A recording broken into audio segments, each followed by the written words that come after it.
Hello and welcome to Bird and Bird's Aviation and Defence Pioneer podcast series on sustainability.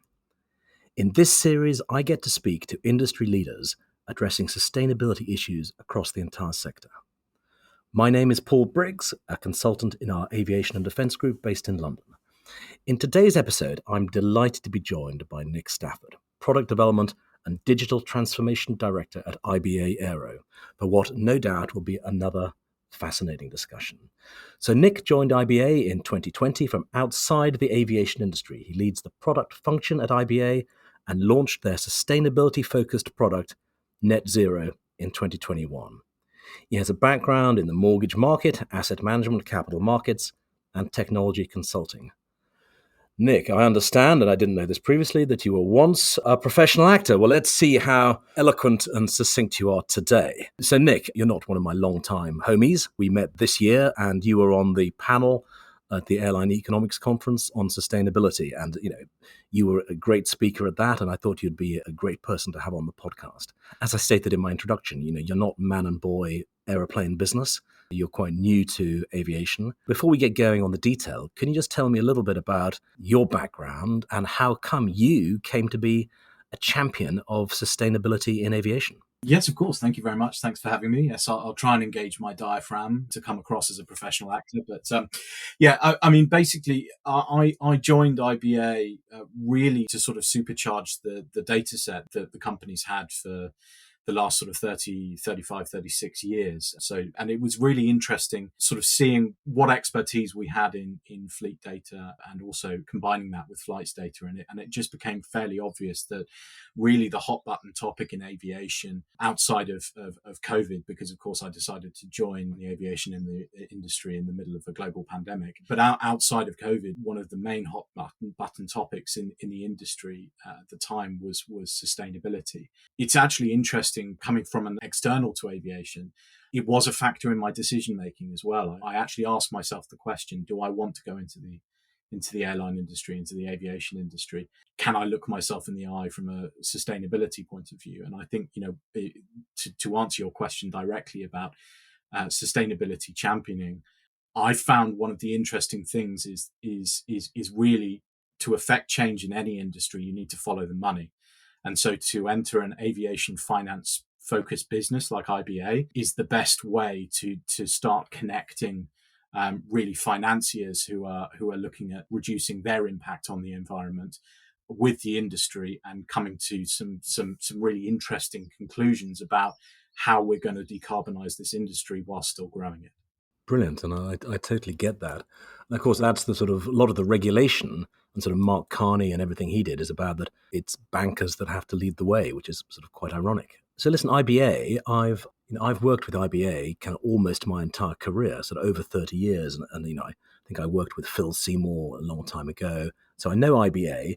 What is IBA Aero, and what are you guys actually trying to achieve in sustainability of aerospace? Sure. So IBA Group, as it's now known, is about 35 years old. It was founded in 1988. Our main business is really advisory and analytics, right? So there's two sides to what we do, but they intersect so often that actually, we're a very, very integrated company. So, we started as aviation appraisers, as advisors, as asset managers, as technical inspectors. And as part of that, we built up a significant fleet data set, which we then thought, in terms of the market on fleet analytics, we felt that there was something that we could do slightly differently. And we felt that there was a lot of expertise that we could deploy and we could actually blend our consulting opinion, our advisory work, and indeed our valuations and methodology with online platforms. So what then became very clear to us was that really IBA in itself needed to start thinking about sustainability, but also needed to start thinking about how we can advise the industry right on how to decarbonize. So we very quickly in 2020, we started spinning up ESG advisory programs. And with that came the definition of the IBA net zero model, which allows us to effectively report emissions for banks, financiers, and lessors. Because one of the biggest problems in sustainability, which I know we're going to talk about a bit later, is transparency. Totally. The issue is that you really can't manage a problem until you can quantify it. And from the point of view of those who are trying to affect change significantly in terms of the investors, the banks and the lessors, they weren't getting enough information from airlines. And really what that then meant is that there needs to be a bridge. And so IBA sort of views ourselves as that bridge, as that translation from operations to reporting. I get that. That allows you to understand the problem that you're trying to manage. So I guess it's classic. You're previously a metal company, and you've seen actually that a lot of the value really is in the data. Yeah. So kind of fascinating transition. So let's get into some of the detail here. So achieving net zero, and you've described the collection of data. I know there are a number of different sort of models as to how you assess the carbon calculator, and I know you guys run a model as to the achievability of net zero. So the pathway to net zero, how realistic is it possible? I think it's possible. Is it probable is another question, or probable within the timescale that the industry has set itself. So, I'm sure you've been at all the conferences I have, and in fact we met at one of those conferences where everybody's asked to put their hands up at the end of a panel and say how realistic do you think that net zero by 2050 is, and in the majority of cases there is a great deal of cynicism about whether we're actually going to get there. I think there are structural issues, and we're going to come on to those a bit later, in terms of taking away the momentum that we need to build. In terms of what IBA sees, you're absolutely right. We have a platform cunningly entitled Net Zero, which has a module to it called projections. And what we try to do there is we try to, as I said before, blend that consulting opinion with data. And we look at, okay, what do we think the availability of SAF is going to be in the future? What do we think the technological improvements are going to look like in the future, bearing in mind that certification programs mean lead times in aviation are extremely long? And do we think we're actually going to get there in terms of ATC efficiency? Do we think we're going to get there in terms of hydrogen? Do we think we're going to get there in terms of battery powered aircraft, in terms of even direct air capture, which I know is sort of extra industry, but is really in the mix? And unfortunately, what we've seen is that a lot of and I'm not going to mention any names here, but a lot of the published decarbonisation pathways, particularly from airlines, slightly overestimate the availability of mitigation scenarios. So there, what I'm talking about is SAF, and there also what I'm talking about is future technology that will allow new aircraft to be exponentially more efficient than newer generation aircraft are today. So there's the rub, yeah. I mean, essentially, a lot of the models have some quite optimistic thinking, isn't there? So I mean, is there something structurally flawed about the way we're thinking about it? Well, I think it comes down to our attitude towards net zero. So the issue at the moment is that a lot of the people who are going to be making the decisions about what we do next are not going to be around to sort of carry the can as and when we don't reach net zero by 2050. Right. And that's quite a morbid thing to say, because some of us will be dead and some of us will at least be retired. But my problem with the way that we're thinking about net zero right now is that we've set ourselves the target of 2050, which means that if you want to think cynically about it, we can talk about it for a little while. And we can sort of agonize about which strategy is the best. And we can make sort of unrealistic assessments of whether one strategy, in this case, in my view, SAF, is the silver bullet. And by our very nature, because we're not the ones who are actually going to have to physically solve this problem by 2050, we're giving ourselves a bit of a get out of jail free card. Right. So what I think we should do in terms of structurally, and I'm not the first person to think this, is set ourselves short-term achievable targets. But parts of the industry have set sort of milestones along the way, haven't they? And so the European Union, as the Refuel Directive and other regulation, does set milestones. It does, but it's fragmented. So the issue is that we're obviously we've got CORSIA as a sort of as a global initiative, but the reason why the EU is going in its own direction is because it doesn't view CORSIA as going far enough, right? So if we want to talk about structurally flawed, then one of the issues that we have is that we're not looking at this problem from the point of view of a global community. Yeah, we can't now get into the geopolitics of future changes of direction in the US and the sort of will European airlines and banks be taxed out of profitability. Just to finish this sort of intro topic, that growth, I guess a lot of the industry models assume you can achieve net zero and still have very material growth.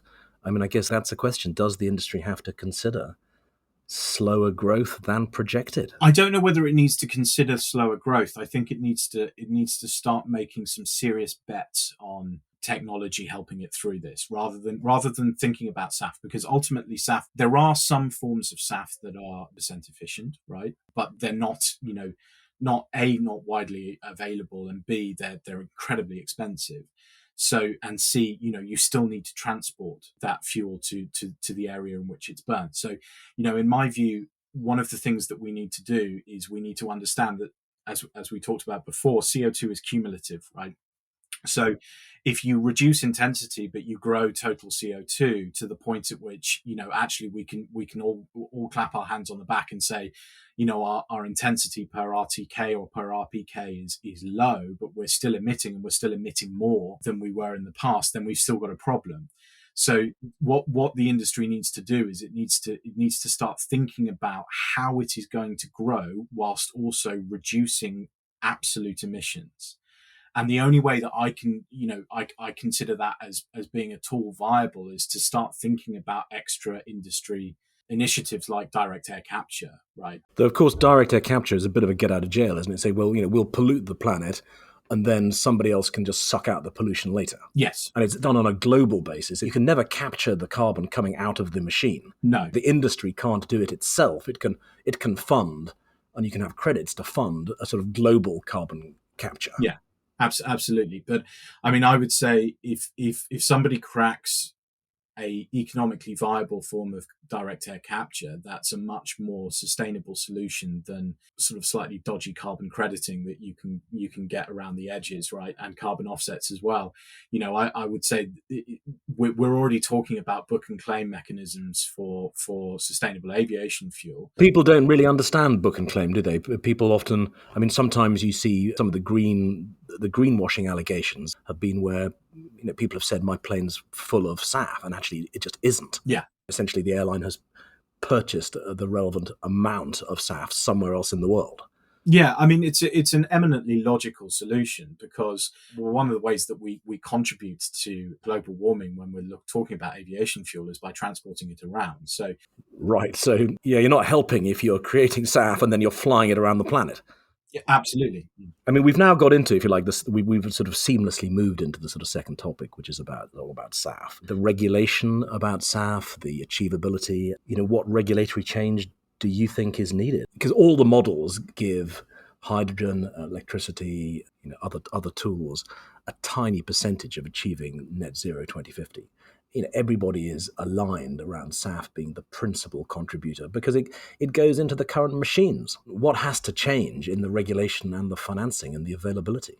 I think SAF in itself needs to change slightly, in that, realistically, the most available SAF is not 100% efficient, right? It is certainly much more efficient than Jet A is, right? My view is, and I've tried to persuade the IBA marketing team to push this out before, you can't SAF your way out of this problem. SAF is the majority solution, right? But you need to have a combination of different strategies.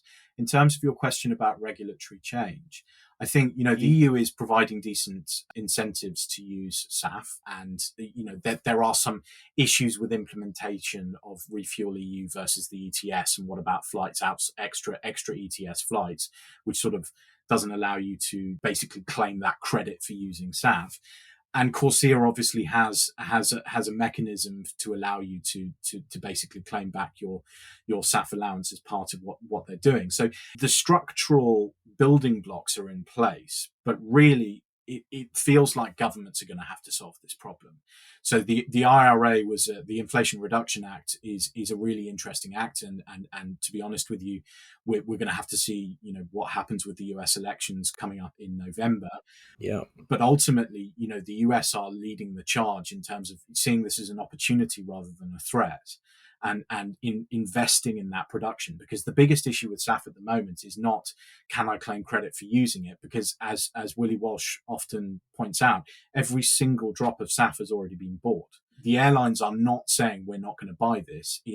So the issue is on the supply side. So we need to focus on the supply side. Right. I guess then that comes to, it's slightly merging again with my next question, but in Dublin this year, it was, some of the leading lessors made statements that there would be massive government investment required to produce the amount of SAF needed, and actually questioning that in terms of budget allocation, that actually the governments might not do that. It might not be in their interests to invest their needed support to financing in SAF production rather than in hospitals and trains and schools. And so that brings it back to the sort of slightly geopolitical as to, are the steps being taken to allow the industry to meet its targets? And even in the EU Refuel Directive, is it going to be possible for European airlines to meet those targets? Are they going to be suffering the stick, not getting the carrot? It's an interesting question.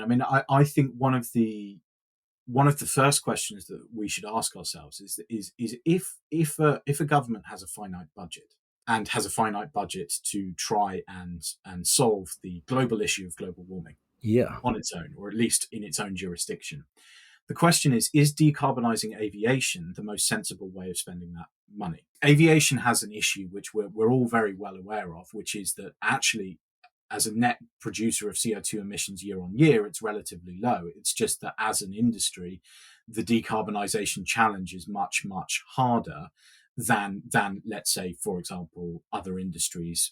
Indeed, vehicular transport, cars, for example, are a major pollutant, but they can be decarbonised much, much easier as long as you don't think too deeply about where the electricity is actually coming from and what's being burnt in order to produce it.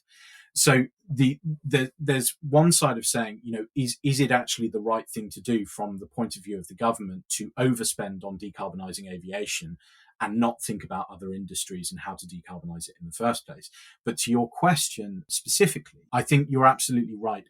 I don't have any evidence for this, but I guess you can feel it in your waters that there feels like there is a sort of slackening of political will. Right. Obviously, we've seen Rishi Sunak has pulled back on net zero pledges, as has Keir Starmer in the UK. We've obviously got Trump possibly in the US, and a great deal of European Parliament seats are up for re-election this year. And there is a general feeling that we may move towards the centre-right, which obviously comes with it sometimes a view that sustainability strategies are less important.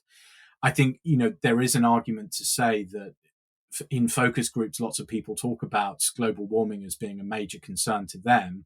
But then the question is, when they are then asked to pay for it, when they're then asked to sort of say, well, in that case, don't go on that holiday, or your holiday will be 20% more expensive, or et cetera, et cetera, et cetera, it becomes less of an interesting topic for them. And Right. I think politicians have realized that lip service is probably enough for the vast majority of the electorate at the moment. Okay, well, you're slightly depressing me a little now, Nick. But Sorry. I think, sorry, but that's kind of okay. And so I think the term that I've heard used is green sliding. Absolutely. Because for me, I've seen, I guess I've only been involved in this for sort of 5 years or more, and then during COVID, people had another focus, and then we had Russia and Max and other things. But a couple of years ago, there was just a great excitement around sustainability, and it does seem that a sort of reality check is happening, and are consumers and voters prepared to really, really change their behavior or pay more? Yeah. So fascinating.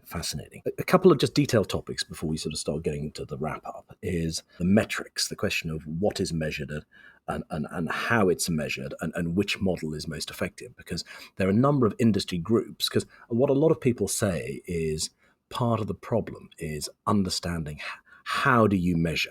So I know that you guys have got your own calculator, but what are your views on the solution on industry-wide metrics? Having sufficiently depressed you, I'm now going to hopefully provide a little bit of hope here. Well, that's nice. Actually, in the last couple of years, there've been a lot of really good initiatives up and running. From the Net Zero Banking Alliance all the way through to groups like Impact for Sustainable Aviation and the Rocky Mountain Institute, working very, very hard on this idea of metrics. Because, as we said at the beginning of our conversation, the first step to solving a problem is being able to measure it and also to agree on what good looks like in the future as well. So the Pegasus principles, the Pegasus guidelines, I should say, the Rocky Mountain Institute's Pegasus guidelines were released last week. IBA is an accredited data provider for those guidelines, and basically what that does is that sets out a calculation standard and a minimum standard that data providers have to adhere to. We've all submitted our data for verification to the Rocky Mountain Institute, which now means that from the banking side, for the members of the Rocky Mountain Institute who have agreed this methodology and agreed this transition principle, which is to look at CO2, well-to-wake CO2e per RTK, as an intensity metric, as a way of measuring whether the industry is on the right track, they now have the ability to stand behind that methodology, to start measuring all the way back to 2018 and start understanding whether they're hitting their targets. Impact as well. I mean, I should say I find both organizations are extremely laudable in what they're trying to do. I believe Impact and the RMI will ultimately end up sort of coalescing around a similar methodology in the future. Impact is looking at a change in RPKs over change in CO2. The idea being that if the industry is growing but reducing its intensity and its absolute emissions, then that's a good thing as well. Having spoken to a lot of the stakeholders here, including a lot of the banks and financiers who are really grasping this nettle in terms of how they're supposed to be reporting, I feel like the industry's done a really good job in the last couple of years of really, really starting to think about how we measure. But now the question is so we've got to the point of measurement. Now, how do we actually decarbonize? So, we've done the easy bit, and there's still some work that needs to be done so that we can at least make sure that we're all measuring exactly the same thing. But we've done the easy bit. Now comes the hard bit. Okay, and I guess generally the industry would welcome there being sort of one set of agreed metrics rather than trying to understand how the different metrics work. So yeah, I think it's really, really important that the industry understands, and they absolutely do, and they're crying out for this. That really, nobody should be competing on which metric is best, because then we're accused of greenwashing. Okay. If we have a clear, concise description of how we're going to measure what good looks like, then those who are on the slightly cynical side of views when it comes to aviation and its commitment to sustainability can be brought round by saying, okay, this is what we're measuring, this is how we're measuring it, and this is where we're going to get to. If we're all using a different metric, then we can be accused of all sorts of things. Okay, I totally agreed, and let's hope that happens. So just a final detailed topic, we know that it's unlikely to be a massive part of net zero 2050, but sort of, moonshot technology. What, how. Essentially, we all love machines. I mean, eVTOLs and hydrogen and sort of supersonic. Which technologies are going to really help? It's an interesting one. So there will be a question about. Lots of people are starting to say, okay, so are eVTOLs a white elephant? I don't think they are in so far as to say that the technology required to create an eVTOL can then be extrapolated for mass market aviation in the future. As we know, technology moves very, very, very, very quickly. It's a step in the right direction. And in my view, the car was once slower than the horse, right? As a technology optimist, and I will always use that analogy, as a technology optimist, I say invest in everything. invest in eVTOLs, invest in direct air capture, invest in, somebody sitting in a shed saying that they can work out how to teleport. Invest in everything, because you just don't know which bet is going to come off. But the person or entity or government that invests in as many strategies as it possibly can do will ultimately come out as the most successful in the future. Either by making a lot of money or by having solved this problem for the whole world. Okay, I like this. You're being a bit more optimistic now. I'm a bit happier. Okay, listen, we're going to wrap up now. So I think you know the way this plays. Previous speaker gets to ask you a question, and then you get to ask a question to the next speaker. So first, and I like this, we may have touched on this already. As airlines continue to invest in a sustainable future, are consumers happy to front the cost? Yeah, it's an interesting question. Happy? Probably not. Going to? I think they're probably going to have to, right? So we've talked in the industry talks about, I guess, what's called selective ignorance when it comes to the world of sustainability. If you're booking your holiday, do you really think about your CO2 impact when you're booking your holiday? You probably don't. You think about lying on a beach with a pina colada. So there's an element of saying we kind of have to force the consumer to pay for it. Airlines can't front that cost up. Looking at our projections forward to 2050, we're seeing that mitigation scenarios, even with SAF reducing drastically in price, et cetera, we're still seeing it as pretty much wiping out the margins of the low cost and indeed even the flag carriers. So there will have to be an increase in price. So whether they're happy about it, consumers are going to have to front the cost. Right, and I guess that's a slightly counter to the sort of democratization of air travel that happened following the 60s, but that's a good summary. So now, blue sky thinking, sort of put away the detail, what question would you like to pose to the next speaker? And what is it that you personally, with your knowledge base, feel passionate about seeing the industry sort out? It's an interesting one. I feel passionate about a lot of different things, but in terms about the specific question that I'd like to put to the next speaker, it would be, how do you see the business model of aviation changing? One of the things that we think about a lot at the moment is intensity, right? So an easy way to solve the intensity problem is to put more people on the aircraft. So do we think that actually there are going to be far fewer premium cabins in the future? Are we going to have to be uncomfortable in our long haul flights? Are we going to need to be in very, very squashed seating so that we can get to long haul destinations? And ultimately, who do you think is going to lose out on this? Is it going to be business travel or is it going to be leisure travel? Those are the kind of questions that I'd be interested to ask. But if I wanted to distill it into one, it's how do we think the long haul business model is going to change? Fascinating, and that's a detailed question because you have detailed knowledge. So listen, this was just totally brilliant, Nick. Thanks so much for your time and for all of your insights.